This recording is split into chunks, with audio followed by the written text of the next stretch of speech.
కొత్త తెలంగాణ రాష్ట్రం ఆవిర్భవించాక గౌరవ కేసీఆర్ గారు కొనుగోలు కేంద్రాలను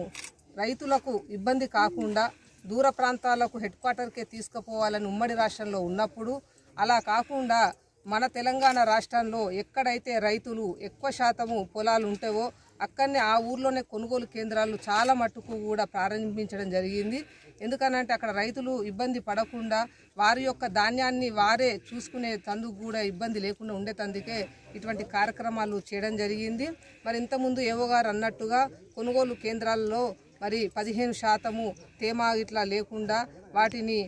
అధికారులను ఇబ్బంది పెట్టకుండా మాకు సహకరించవలసిందిగా కూడా కోరినారు. రైతులు తప్పకుండా అదే విధంగా చేస్తున్నారు కాబట్టి మన రాష్ట్రంలో సక్సెస్ఫుల్ దిశగా మన వరి కొనుగోలు కేంద్రాలను మనం చేయగలుగుతున్నాము. కాబట్టి ఇంతేకాకుండా మా యొక్క మార్కెట్ కమిటీ చైర్మన్ గారు, సింగిల్ విండో చైర్మన్ గారు, జిల్లా పరిషత్ చైర్మన్ గారి ఆలోచన మేరకు ఎంపీపీ గారు, జెడ్పీటీస్ గారు వీరందరూ కూడా లారీలను ఎప్పటికప్పుడు ఈ రైతులకు ఇబ్బంది కాకుండా కొనుగోలు కేంద్రం దగ్గరికి తీసుకువచ్చేటందుకు కూడా వీరందరూ కూడా ఈ 2 నెలలు ఎప్పటి వరకు ఎండింగ్ అవుతాయో కోతలు